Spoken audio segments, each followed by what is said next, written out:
unofficial closing ceremonies of the unofficial Derbycon SecurityCon. So this is going to be a bit of an interesting discussion. It's a different presentation than we've used to having at most security conference talks. This is going to be a retrospective, and it's one that I feel really privileged in joining you all in. It's a retrospective because this year puts a bow on the wonderful thing that is Derbycon. Derbycon has changed the lives of thousands of people, and I know for a fact that each year that I've come has made me a better person.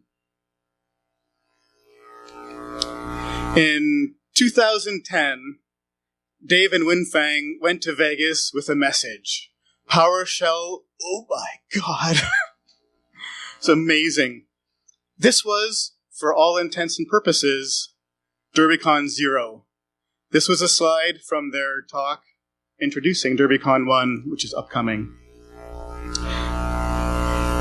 In the 9 years since, Derbycon has become the unofficial PowerShell security conference. And as the good parts of this industry have become aware of PowerShell's novelty, so have the bad. This has been a very interesting decade. So as a fitting close to the unofficial PowerShell security conference, we're going to take a journey and look back from the inside.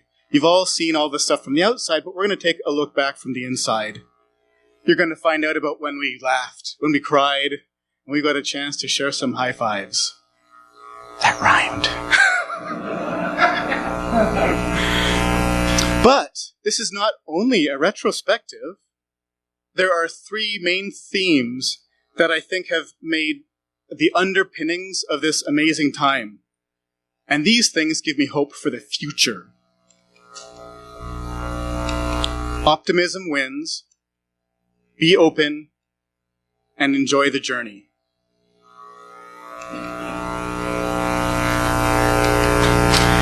You probably don't recognize this guy, but you might in 30 years. This is my dad. By the way, when I asked him if I could include OPSEC and stuff, if I could include a picture of him in a conference, he's like, yeah, sure. And he sends me this. So when I was a kid, I got seriously interested in computers. At some point, my dad's work let him take out an interest-free loan on what at the time was a very, very expensive personal computer. So I started getting interested in bulletin boards. And my dad, wanting to support my interest in computers, we had an agreement. I could run the bulletin board from 9 p.m. until 7 a.m. I was thinking about it this week, like, I've never seen my daughter wake up at 7 a.m., but whatever. I did with enough time to turn it all down. We'd get the occasional stray call, but it all worked out. Bulletin boards are what got me interested in security. You had this strange new world of bulletin boards, all these kind of people exploring the magic and the edge cases in what we knew at that time were these new things called computers. At one point, I remember talking to my dad about this cool thing I was learning about called batch files.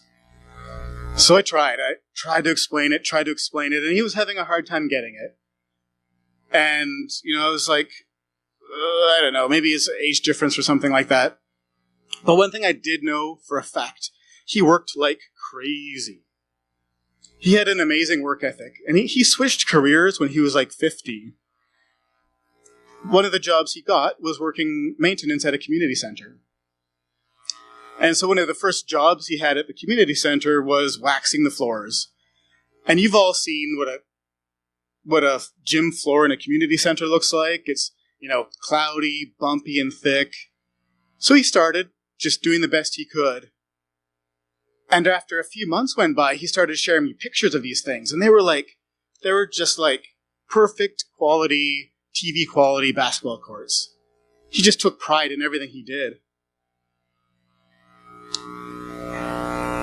So he started the best he could and learned more from it every week. After a while after that, he got a job at Kentucky Fried Chicken. And again, he went in there and he was kind of shocked at how the kids were just really not keeping up with the quality that you would expect in a job like this. So he started doing everything he could. He started freshening the oils, making sure that the maintenance stuff was kept up on the right things. He started really following very literal instructions that come from corporate office on how to cook chicken properly. And after a while of this, he started doing amazing things. So he would plan these big batches to arrive just in time for these big peak rushes. And he figured it out enough so that there was just enough chicken so that there wasn't a ton wasted at the end to now cause bad chicken for the next people.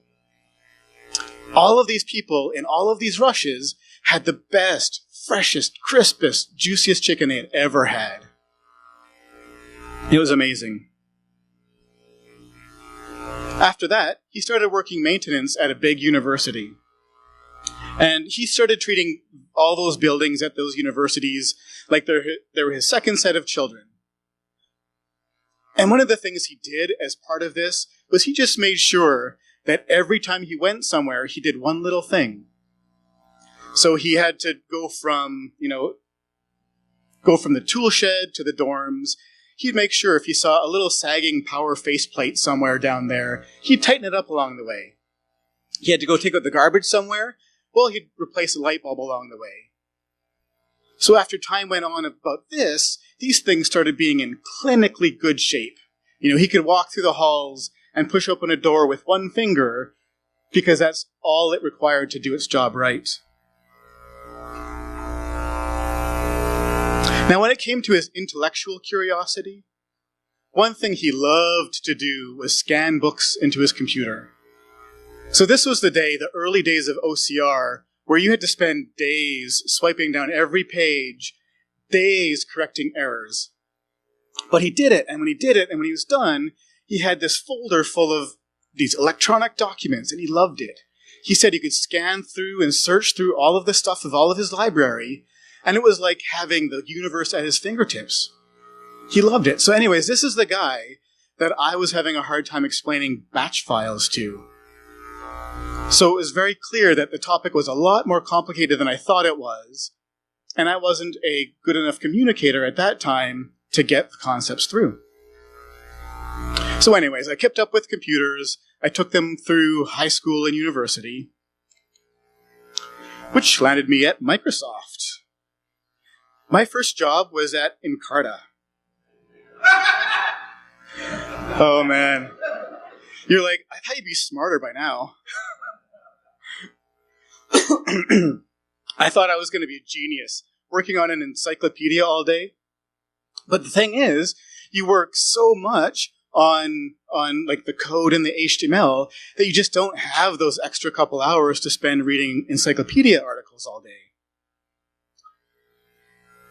But I did gain one skill. I did work on the integration with the MSN homepage like all the time. So I became a leading expert on celebrity pop culture. Spoiler alert, he did. So see that login button at the top?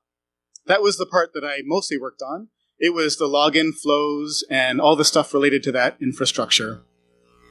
We had, tons and tons of ASP.NET, XML. The whole encyclopedia was backed by XML.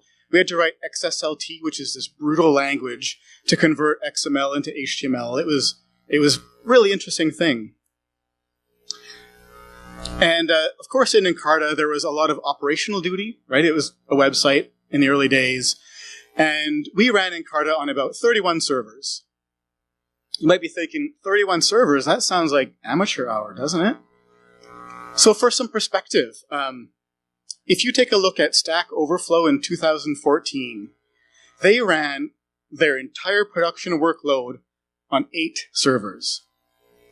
That's changed a little bit since then, but not by much. They're one of the top serving traffic websites in the world, and they handle it in, a dozen or so servers.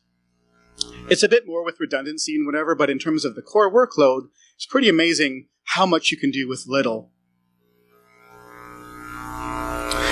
And so we kind of dealt with these issues of doing a lot with a little in Encarta. So one of the things that Encarta had was this really interesting kind of camel hump shape of traffic. And so you'd have one hump at around 3 o'clock p.m., and that kind of makes sense. That's when all the kiddos are coming home from school, doing their homework, working on their encyclopedia. But then you had another one that was at like 10 a.m. Any idea why? Good guesses. It wasn't Europe. It wasn't lunch. This is when all the parents would come home after dropping off their kids, finally have some me time, and have the chance to read through the encyclopedia and learn about stuff that interested them. These were lifelong learners, and it's something that impresses me to this day. So balancing these two bimodal humps of traffic, it was a constant juggling act. We would do things like co-locate the version of the UK version with the Japanese version so that the humps would arrive at different times and all this kind of stuff.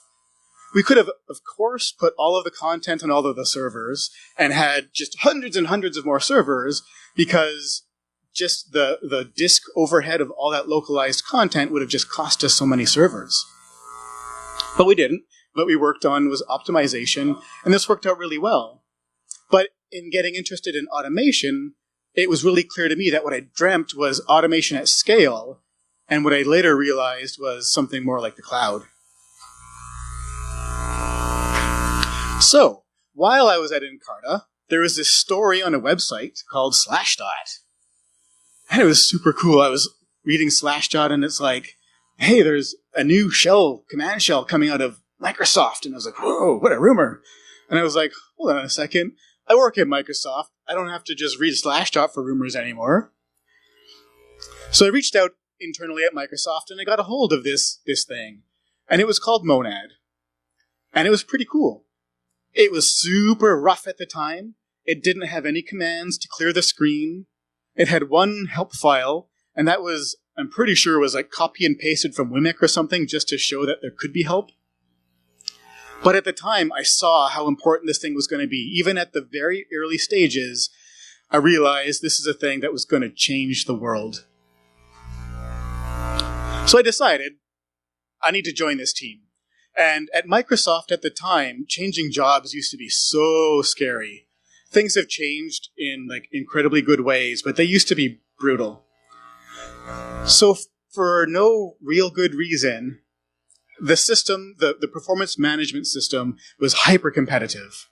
So what would happen was all managers were forced to rank all of their employees in a stack, from worst to best.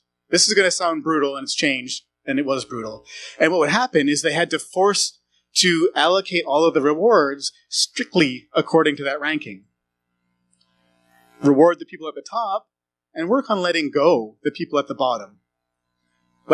Again, it's changed, but that was what it was like at the time. So if you were somebody that was looking for a new job and the manager knew, just think about how brutal this was. It was, of course, brutal on employees, but also think about the perverse incentive it puts on management. So if they knew somebody wasn't happy and was looking for a new job, of course what they're going to do is well, then that person is the worst, because the people who are staying are the ones that I want to keep on. So that made looking for new jobs really hard, but imagine it getting worse. At Microsoft, you had to ask permission before hiring for a new job. And so what you had to do, what people would do as a risk mitigation strategy, is they would say, can I have permission to interview? And they're like, this is basically my going away party. And then they would interview for dozens of jobs, because if just the hope that at least one of them will stick, and they're not going to get totally smoked that next year. So Lee, not being a smart person, but a passionate person, applied for one interview, got one job, and that was with the Monad team. So, when I joined the team, at that point there was a security engineer who was just working on leaving the team. We were just starting to do some security work at the time, and then the team, knowing my security background, said, hey, do you want to do security for this new thing? And I was like, hell yeah, this is going to be awesome. So we focused on PowerShell security from the very, very beginning, because we knew that security was going to be important. We had seen the impact of things like Melissa and I love you, and I love you, and I love you. We had seen the impact of these things.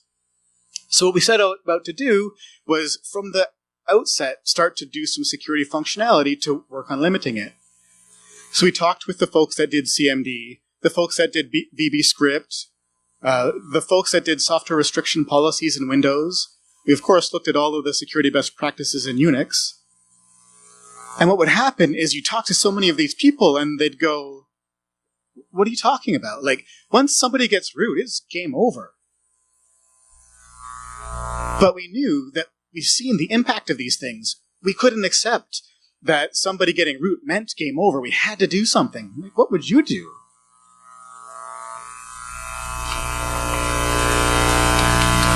So we invested anyways. We associated PowerShell scripts with Notepad so that people mistakenly double-clicking don't launch one. We associated PowerShell with the API in Windows that marks them as dangerous and untrusted. So for example, when you can't attach one of these things in Outlook, that's why it gets stripped. That's why it gets stripped from mail flows, all these kind of things. You knew that that API existed, right? Neither did most of Microsoft.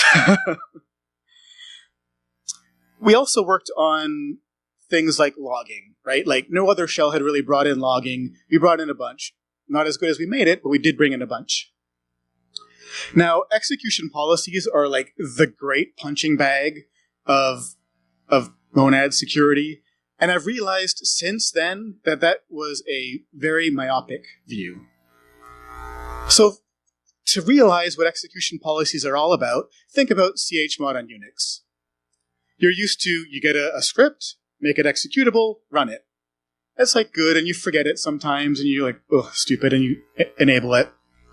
But what you can do is realize that, what if we could improve this a little bit by saying, if it's signed by a trusted publisher, well then let that thing run automatically. It's meant to be executable. So we took something that was a best practice in Unix and tried to make it something that was maybe a bit more usable on Windows. But what I realized in the years since, that this has been an even better security improvement than we even realized, because the folks that we laugh at that have done all signed execution policy thinking that they're a security control are way ahead of the field when it comes to implementing application whitelisting. They already know how to sign things. They probably have the idea of what a trusted image looks like. They're auditing these things. So all of the skills that somebody built, building what we're treating as a punching bag, has put them way ahead of the field. I think it's a really, really interesting perspective. So we just didn't accept that root meant game over. We had optimism that we could do something.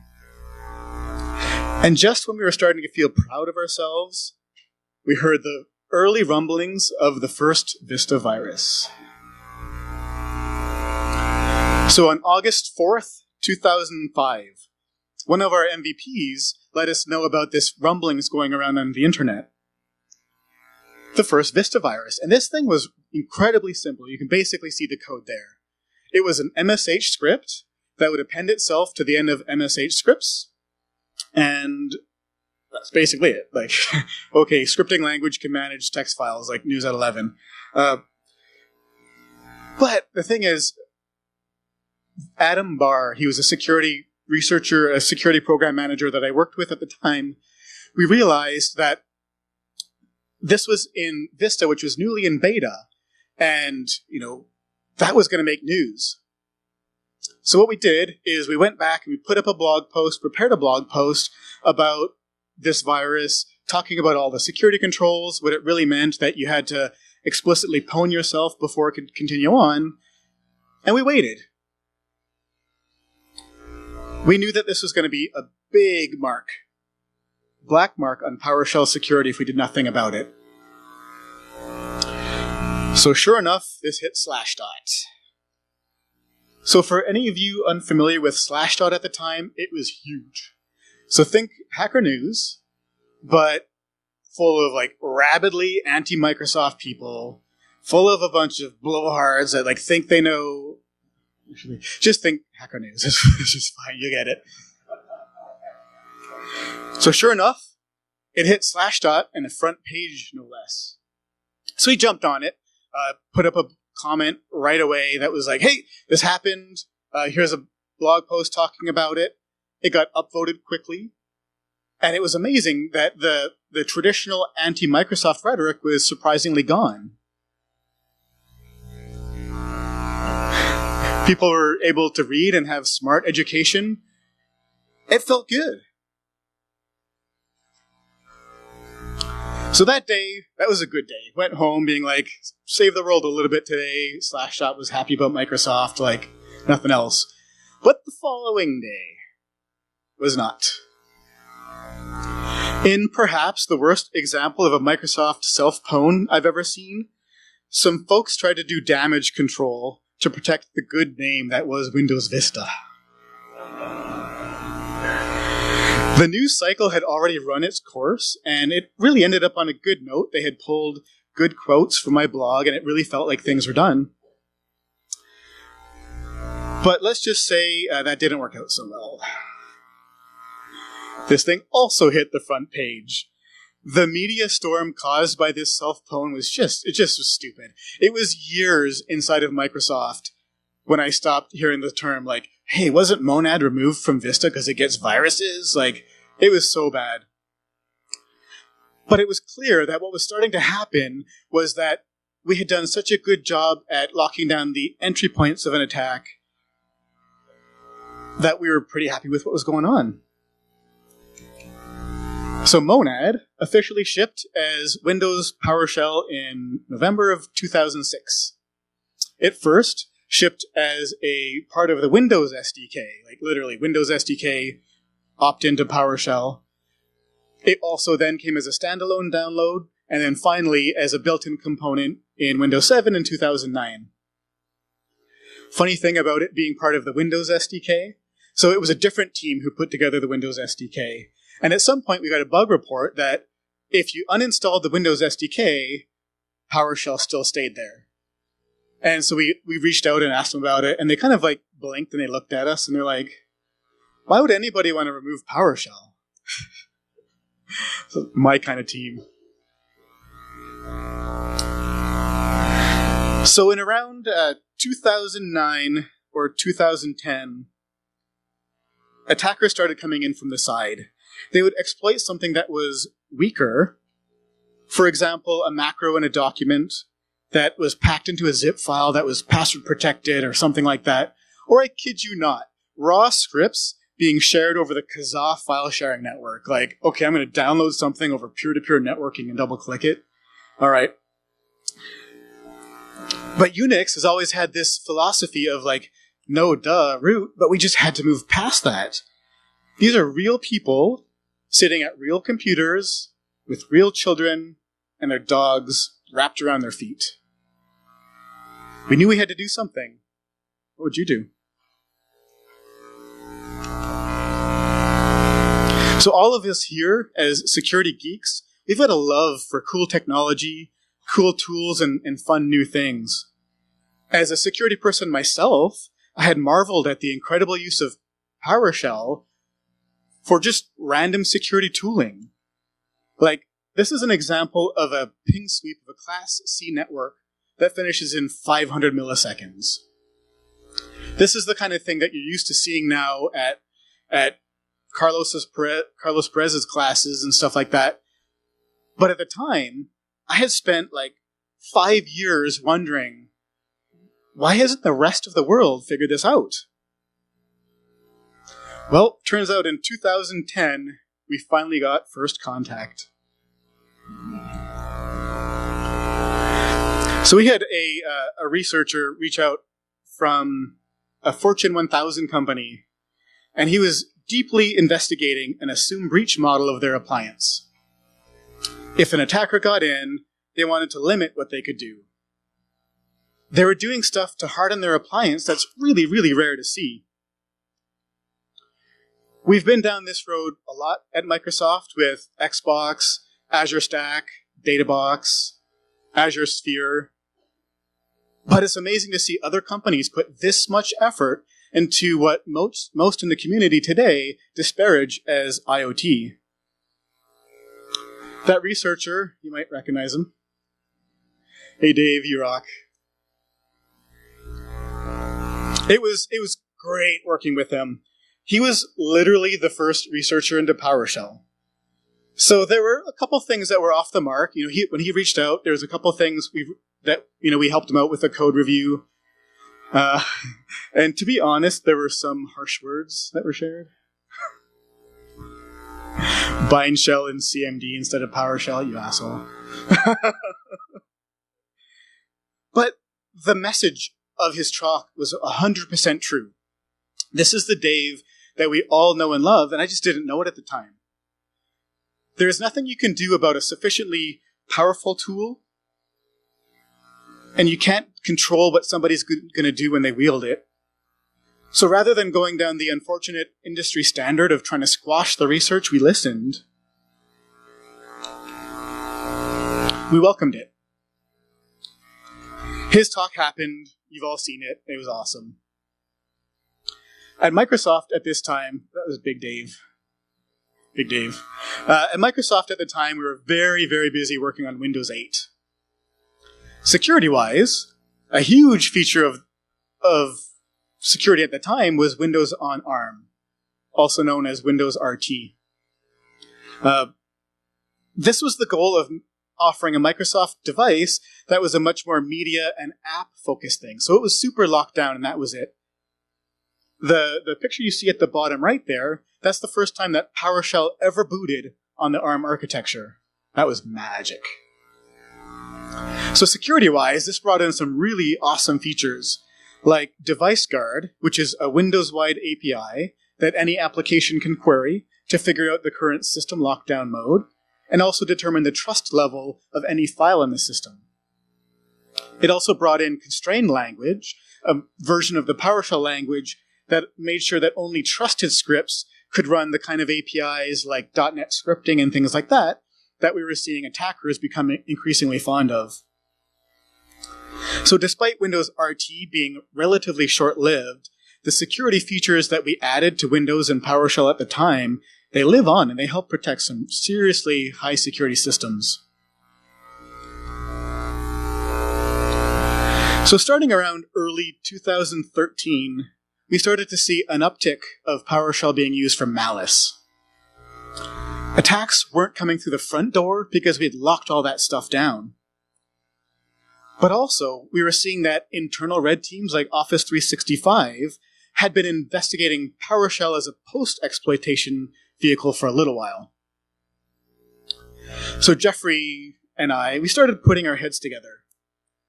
While you can't force a powerful tool to be used only how you want it to be used, you can be absolutely sure that you're tilting the playing field on behalf of defenders. We first called this work the PowerShell slime trail. And I realized, kind of an attacker leaves a trail of slime wherever they go. It's a fun term that what I realized later was the term of security transparency really, really highlighted the work we were trying to do a lot more effectively. And a lot more presentations started coming.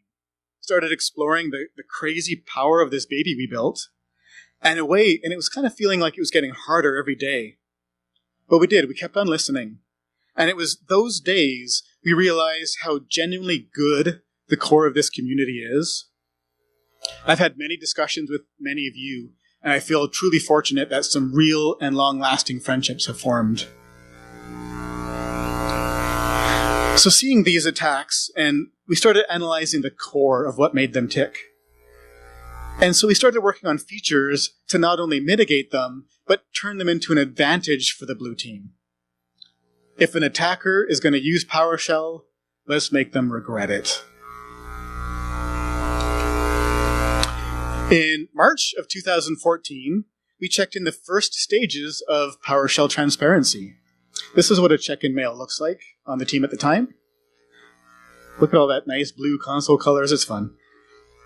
Over the next 6 months, we continued to continually refine and work on the feature, add additional features, refine the functionality. Getting the core PowerShell stuff was pretty much straight engineering. It was challenging engineering, but straight engineering once we knew what we wanted to do. There were other things that we added, like AMSI, the anti-malware scan interface, which required a lot more engagement across all of Microsoft.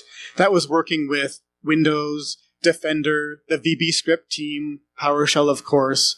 It felt like doing like a continuous walking tour of all of Microsoft. Somewhat coincidentally, many of the finishing touches of the Slime Trail and PowerShell transparency were getting polished off at the very, very same time as Derbycon 4. And then the skids started coming. I want to talk to you about, emotionally, the lowest I've been in my professional career.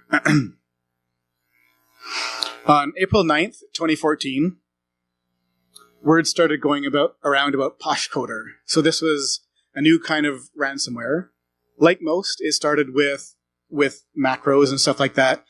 But unlike most, it used PowerShell as its delivery vehicle for the actual encryption. So the news was really, really sparse and scarce at the time, but there was this one forum on Bleeping Computer that was active. The folks there had discovered it, and they had done so much work investigating it. It went on for pages and pages. And I read every single one. And one of them stopped my heart.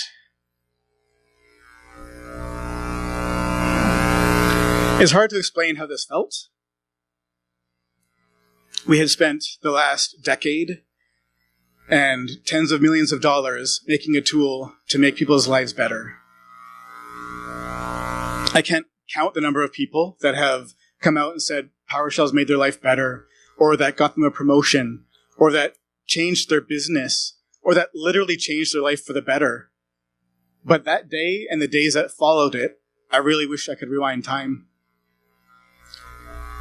I know I shouldn't feel this way, but I did. I just did. Like, nobody blames the inventors of the C programming language for being responsible for almost 100% of the malware out there.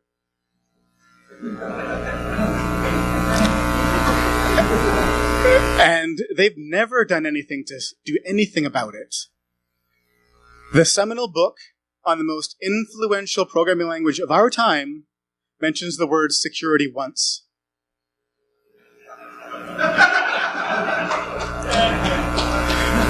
And it's a coincidence. I know I shouldn't feel this way, but I did, and it's a bitter pill that, as you can tell, still hits me to this day. On June 9th, 2015, we published a huge milestone in the journey of PowerShell security. PowerShell loves the blue team. In it, we were able to describe in amazing detail all of the amazing work we've been doing for almost 2 years. Script block logging, protected event logging, constrained language mode, automatic transcription. We didn't try to squash any of this research, we listened. All we could do is be honest. Yes, the environment out there is hostile. And here's what we've done about it. You can't control what somebody will do with a sufficiently powerful tool, but you can be 100% sure that you're placing the blue team on equal footing. For some perspective, you've probably seen CVEs issued as part of Windows updates about, PowerShell vulnerabilities and stuff. But what most don't realize that almost 100% of these are in a feature that isn't a traditional security boundary. These are things that we're patching in things like security transparency, which literally no other shell or runtime out there has. And I've got to say, hats off to the folks at SpectreOps. Lee and Will are upstairs right now giving a talk. SpectreOps folks are supporting them. They've been a great, great partner in this journey, and many, many of these findings are because of them, and they've been great partners. The same day that we published PowerShell Loves the Blue Team, we also published a major related infrastructure investment we made in Windows, the new AMSI interface. And this is something that is open to all applications and all antivirus vendors. What other operating system has an API that any application can call into to determine if dynamic content is still safe, and that any antivirus vendor can listen to and use to enrich their data. At Derbycon 5 in 2015, I got the chance to start talking about some of these awesome challenges and these changes and these defensive improvements.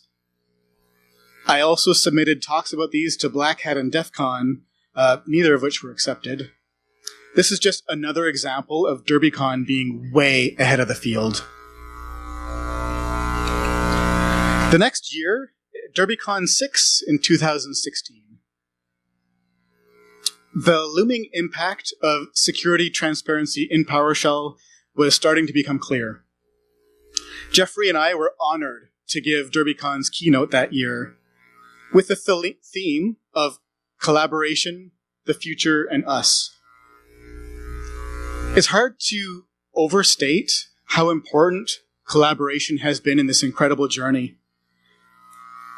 Microsoft has a lot of passion in this specific area, but this kind of interaction is exactly the kind of culture that I value the most about this part of the InfoSec community. I consider it a rare and unique pleasure to be part of a company that can care this deeply about security and then also participate with the community so authentically and as part of the community. I want to do a little bit of audience participation here. Hands up and keep them up. If you have submitted a security concern about PowerShell to us, please raise your hand. If you've submitted a CVE or a MSRC case to us, please raise your hand. If you've blogged about PowerShell security best practices, please raise your hand. If you've tweeted to help customers understand the impact of security, please raise your hand. If you've helped people in your company understand the impact of security and how to secure it more, please raise your hand. Shit. You guys are amazing. You are what makes this industry tick. Thank you.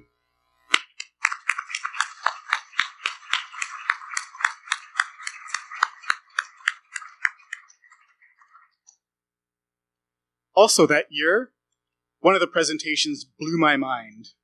Nick Carr and Matt Dunwoody presented on No Easy Breach. For me, this was incredible. They were doing incident response at a company with 100,000 servers.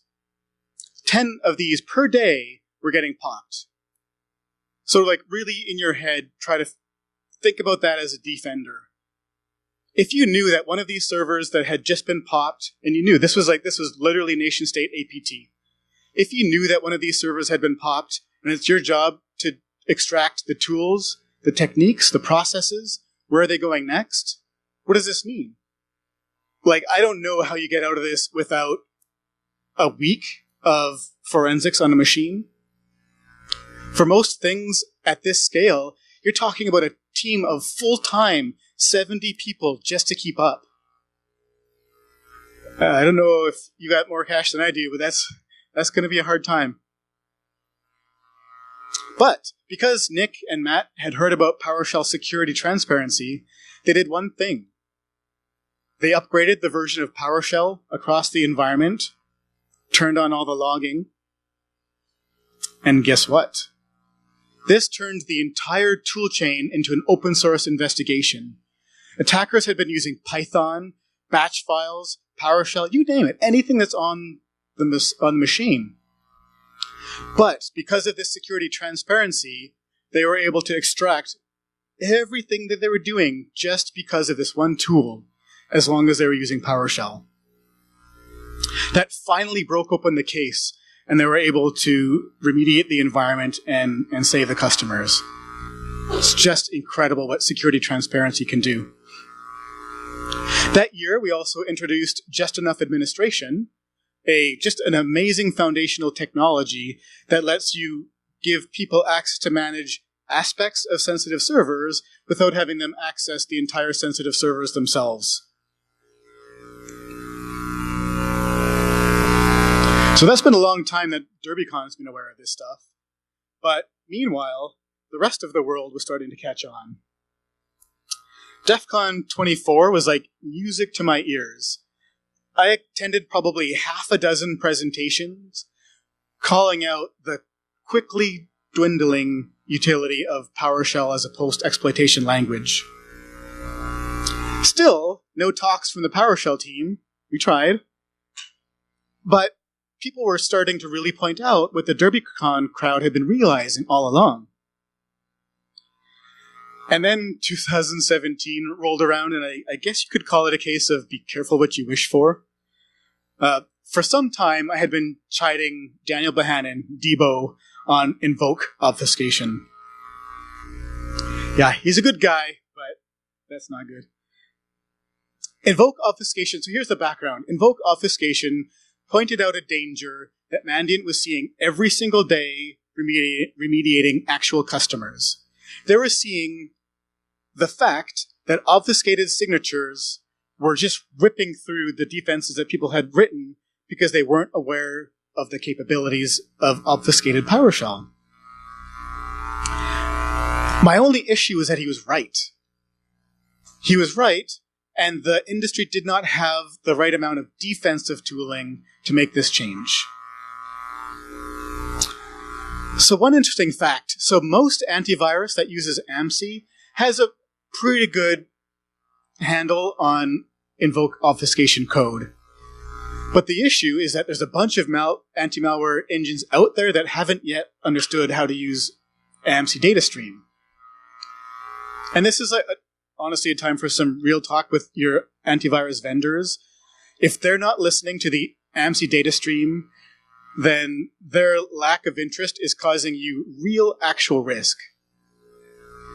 So we set out to make a toolkit that, based on the kind of a bare minimum of being able to collect event logs from Windows, could help you detect obfuscated code at scale.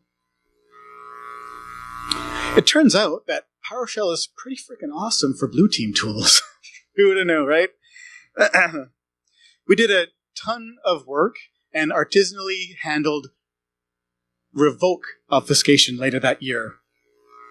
So that year I also realized I needed to do a bunch of work to summarize a bunch of this incredible security work into something more all-encompassing.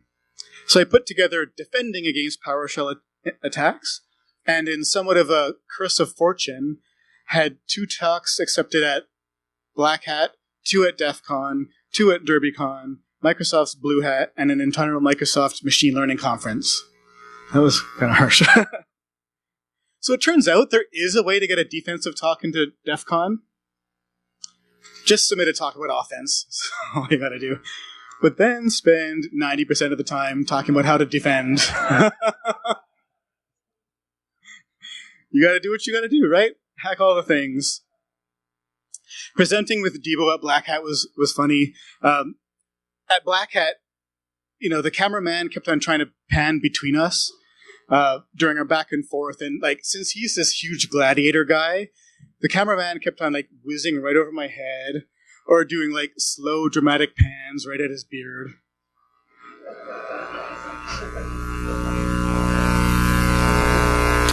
But looking back, it really is amazing what security transparency can do. And one view that I've thought has always been really useful to put this in context is MITRE. This is just one way to catalog the different components of an attack, but I think it's a useful one. PowerShell is, of course, a potential component of an attack. But since the beginning, hearing about PowerShell being used for malice, we invested a ton in security features that nobody else has. And another thing is we, at Microsoft, started investing a ton into these security signals. So in December of 2018, MITRE evaluated several EDR solutions by mapping techniques from APT3, which is Boron, into the MITRE attack framework. Defender ATP, which is Microsoft's solution, did very, very well. To start, ATP crushed it at the scripting category. Just a perfect example of being aware of security transparency, and I'm proud of that. But that's not what makes me the proudest.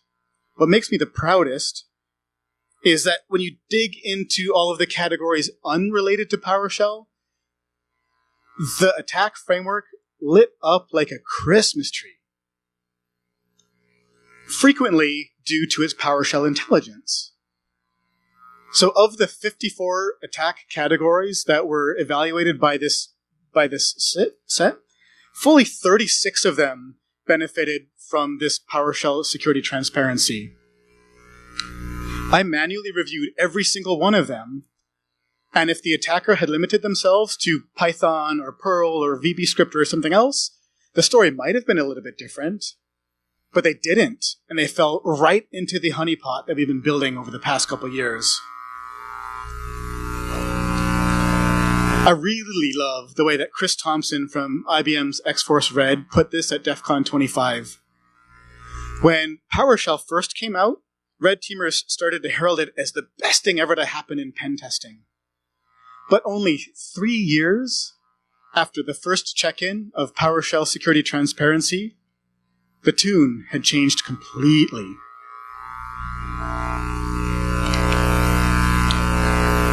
Now, I want to reflect back on that grief I felt when that one guy in that one forum lost all of his family photos to ransomware.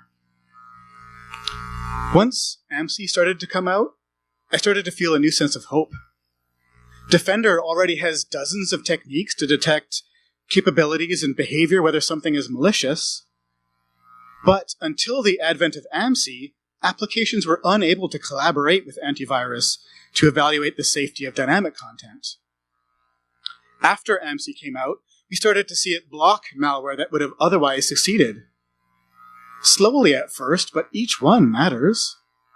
Each detection represents a person that's still going to have their photos. It's a person who is not going to have their accounts drained by a banking Trojan. These represent real people. I took a look before coming to Derbycon, and AMSI-based detections are blocking, and they're blocking a lot. It's just such an inspiring graph. But what gives me hope and gives me faith in the power of the defensive side of this industry is the scale. I did some legwork so that I could share this with you. 10 million of these encounters per month are being blocked by AMSI. Not just in PowerShell, in .NET, who has implemented AMSI, in Office, 10 million people not becoming part of a botnet, 10 million people with their precious memories and documents. This is your family, this is my family. They're looking at the retirement nest eggs because they're still there. And this is just Defender. AMSI is an open Windows interface that any security vendor can opt into, and many have chosen. So this number is even higher. It's just incredible. So I wanted to close up talking back about my dad. It turns out that it wasn't our age difference that was causing him to have a hard time understanding batch files, but I only found out later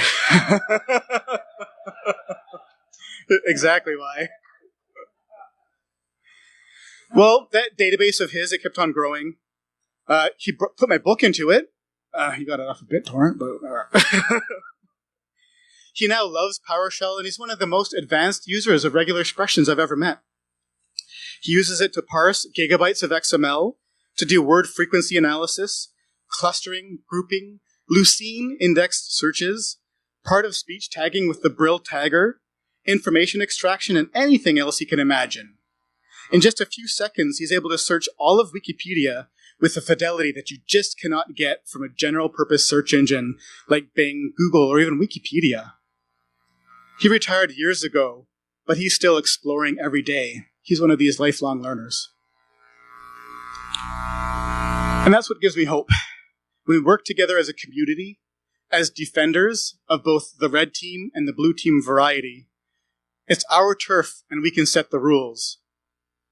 When we work together, we can return technology to the people that deserve it. Thank you.